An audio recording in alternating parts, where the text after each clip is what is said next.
Alright guys, welcome back to Formula 1 News. Max Verstappen has made his opinion very clear on the potential Andrea Kimi Antonelli joining Williams during the middle of the season. He is not 18, Antonelli, until August. That means that if Williams want to put him in the car now, potentially backed by the decision from Mercedes, they will have to get a super license exemption from the FIA. Max Verstappen, who came into the sport at 17, says he is absolutely on board with getting that happening before he turns 18. This could mean that Logan Sargent is gone before he expected to be. Very much enjoy your thoughts in the comments below. Hit the like button if you enjoy. Subscribe if you're new. As always, I would greatly appreciate it. Mercedes have some upgrades for Imola, as do basically every single team, apart from maybe Alpine.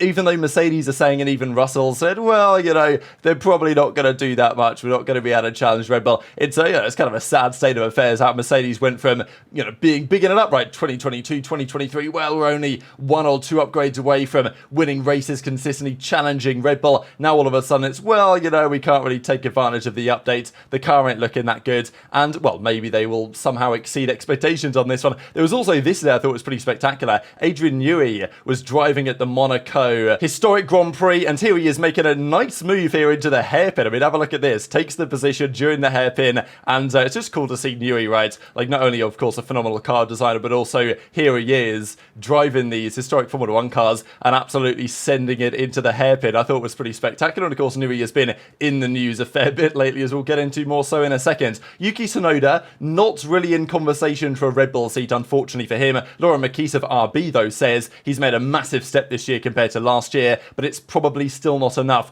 Ricciardo has obviously been off the pace of Tsunoda on average so far this season, but since China, that has maybe started to turn around, and means that if VCAR want to make a decision in terms of what they do with their drivers, they don't really have enough justification to do so mid-season, right? There were rumours that they were going to kick Ricciardo out, but Liam Lawson in if he didn't start performing, but Ricciardo's turned it around the last couple of races, and Lawson's sitting there thinking, well, am I going to get a chance again, as he did when Ricciardo broke his wrist last year on a full-time basis? It's almost certainly not going to be for Yuki. It might be for Ricciardo if he, of course, starts to regress again, and maybe Red Bull just don't see him. They probably don't, to be honest, as the long-term partner to Max Verstappen. That maybe it's starting to seem evident in the same way they don't, it seems, for Yuki, because they're looking at potentially keeping Perez. They're obviously looking at Sainz as it stands. So it's kind of interesting for those two drivers. However, their car is getting better, and this is one of the other reasons why Ricciardo will have an easier time proving himself, is because even if you are doing well and maximizing the performance of the car, but the car is the worst car on the grid and you're finishing P19, nobody really cares. The team looks at the data and they know that you're outperforming your teammates, but it doesn't feel the same as when you're in P4 or in P7 in a car that really shouldn't be in that position, as we saw with Ricciardo in the sprints and Tsunoda in the Grand Prix respectively last weekends. VCAR as well, 5th fastest team in Miami, 0.2 of a second ahead of Aston Martin, which was pretty interesting to see, and Aston Martin themselves have dropped the ball to some degree. They were the same pace as Alpine and Haas in Miami. They will be, as many other teams are, bringing upgrades to Imola. The question really for me is, which team will bring Imola upgrades that do the most, right? I mean, we've got Ferrari. They're very confident what they do is going to bring a lot of performance. McLaren already brought a fair few upgrades. Mercedes have a couple of things to bring to the party. So do Aston Martin. We'll see if it works, so is another question. This is Mr. Adrian Newey. Of course, the big question is, where is he going to go? He worked at McLaren in the late 90s, had a lot of success over there. He's good friends, of course, with Zach Brown, as we can tell by this photo. He's maybe been in talks with Mercedes, but they didn't go very far. Aston Martin doesn't seem to want to join. And the general feeling is, as we talked about yesterday, he will go to another team rather than retiring. That is the feeling of the media. Maranello, as in Ferrari, does make the most sense, and even Helmut Marko of Red Bull said that is probably going to be happening. But Christian Horner did say that you've got to be careful of the budget cap when it comes down to signing Newey, which was an interesting statement really, just because, well, Red Bull were messing around with the budget cap with Newey because he was their chief technical officer, but he was contracted. So instead of an employee, he was like contracted to his own Adrian Newey Limited or whatever his company was called, and via that method, Red Bull were able to effectively get around some of the cost cap stuff. They were able to pay him on a percentage of the amount of time that he worked in the sport and these other features. And you guys know that the drivers and the top 3 earning staff are excluded from the budget cap situation. So Christian Horner would be one of those staff, and I'm guessing Newey actually wasn't at Red Bull, although there was discussions over the last month or so that the FIA are changing the rules with how you can use these loopholes, so that Red Bull going forwards would have to pay Adrian Newey, not exactly pay him more, but they would have to consider more of his salary towards the budget cap, which currently they don't. So apparently even Red Bull, before Horner, and Newey obviously had a bit of a falling out and Newey's decided to leave, there was even a possibility that Newey was going to get demoted anyway from the Formula 1 project because of the budget cap stuff. So Horner's basically warning other teams of a similar thing, but as far as I'm concerned, if Newey is one of those top 3 earning employees, and this guy's, on 25 million, 100 million, whatever, right? Because this is the funny thing about the budget cap. Basically what it means is your average engineer makes probably far less than they used to, but you can still pay the drivers 100 million a year, 150 million a year, whatever you want. That can be your entire budget cap for the car, for the team, for the staffing, for the transport, for everything. You can pay that to one driver because the driver salaries and the top 3 employee salaries are excluded. So if the teams do it right, I don't really think there'd be an issue if you make Newey one of your top 3 earning employees, and I imagine he probably would be if he was to join another team such as that. Quickly on Red Bull powertrains, Ford is talking about providing support for the ICE and the turbo. They're talking how they're pretty happy with the development. Now, they're never going to tell us, yeah, it ain't looking good, bro. But we'll see if this continues, because they're talking about, yeah, the Red Bull 2026 engine hitting all the goals. As for any program, we set certain goals and milestones. At the moment, we are achieving all of our own goals, and we are achieving the desired milestones. So, we don't know how aggressive those milestones are. Ferrari's milestones may be more aggressive than Red Bull's. Same with Mercedes. So, I still think the general feeling is that Red Bull probably aren't on the same page for 2026 on the engine side than Mercedes, Ferrari, probably Honda, who'll be there with Aston Martin, are going to be for those set of regulations. No confidence as ever in Alpine, obviously, but Red Bull powertrains will probably produce something respectable, but it's unlikely to be the strongest is the current feeling, and that's why Max Verstappen is being somewhat tempted elsewhere. It ain't going to be to Williams, but there's been lots of talk on what Williams are going to do for next year. Valls has bigger problems than the F1 driver lineup, which is probably true. The car isn't good enough, but they did make lots of sacrifices over the winter, Williams, to try and find themselves in a more competitive position going forward. And James Valls says they are talking to 4 or 5 drivers. So, what is it, James? You're right, you obviously know. Is it 4 or is it 5? Is it 4 and then the 5th might be a driver, might not be? I don't know. Clearly he must know. But still, 4 to 5, 4 or 5. Antonelli is one of them, we believe. Sargent, I suppose, is by default another one. You're then talking about guys like Gasly, supposedly. You're talking about guys like Bottas, possibly. So and maybe even Zhou Guanyu, I don't know. Drivers in that kind of ballpark. Bottas, for example, is not sure that he's going to be staying at Sauber because they've signed Hülkenberg. What they do alongside him, if Sainz goes to Audi, then Bottas will be gone. So, Bottas return to Williams, I would say is not unlikely. I actually think that if I was James Valls, that might be what I do. Albon and Bottas, I think that could be a pretty nice lineup for kind of leading them on to the new regulations. But maybe Toto Wolff is heavily suggesting to James Valls that maybe another man should be their target. We know that Kimi Antonelli, only 17 years of age, has seemingly impressed Mercedes at every single turn in his junior campaign, and people are saying, oh, well, his Formula 2 has been pretty scrappy so far, which is true, but you've got to understand, he's dominated every other championship that he's raced in, Formula 4, Italian Formula 4, Freca, right, the former regional, European Alpine Championship, whatever it's called, dominated all those championships. And even there was rumours a while ago that he was doing some testing, was it at Bahrain in the Formula 2 cars or Formula 3 cars, and he was half a second a lap quicker than anybody else was in the wet conditions or whatever it was.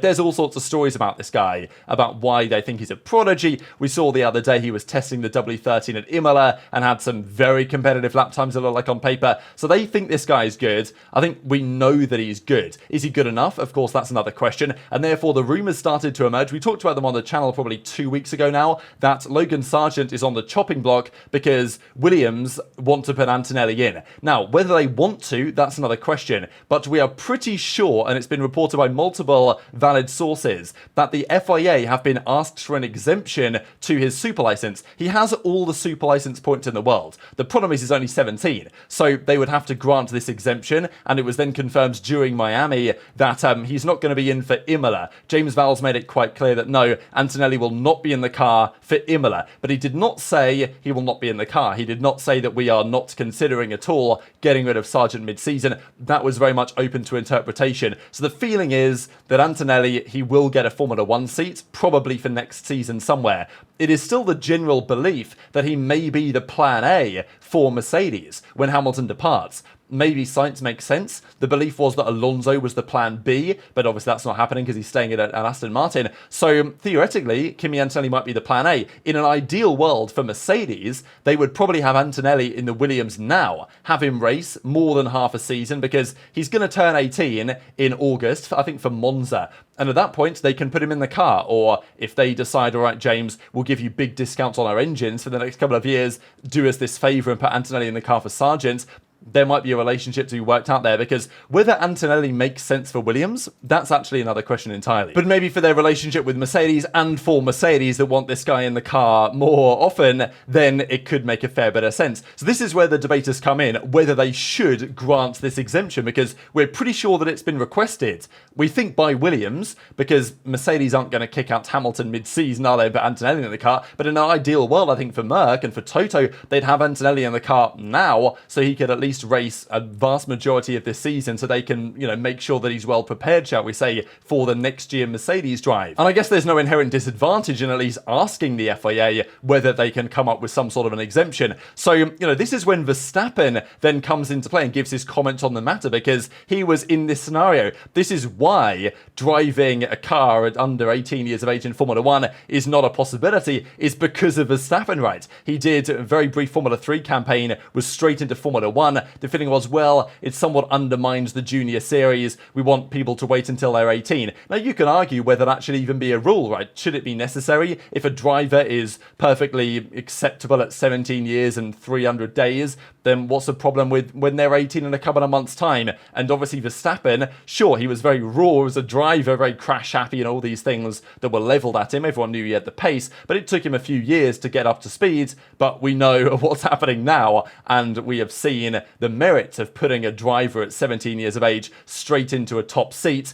and theoretically the same could be true for Kimi Antonelli. So Max Verstappen gives his thoughts, right? Because while Toto said, oh, it's not going to happen, there is a feeling that this probably could well happen. And of course, Verstappen made his Grand Prix debut at 17 years, 166 days of age. Antonelli is older than that. And Verstappen says, yeah, he doesn't really agree with the current super license system, doesn't reckon that it serves the intended purpose. The rule was introduced because of me, of course. In the end, it doesn't stop what it's meant for. It's not specifically about him, but this can stop some talent from getting into Formula 1 quickly because they've got to accumulate those 40 points. I'm not a big fan of it, this entire system. The FIA thinks it's good, but I'd rather not even have it. If someone is 17 or 18 years of old and has maybe 20 points, but if he's very fast, why can't he get into Formula 1 then? Which is probably a fair point, because, he's talking about the point system in terms of you've got to have the 40. I think Antonelli has like 60 something over the last couple of years, so that's not a problem. It's the age thing that's a problem, but the FIA kind of see it differently. Max's opinion is like, if you're good enough and the teams think you're good enough, you should be able to drive a car.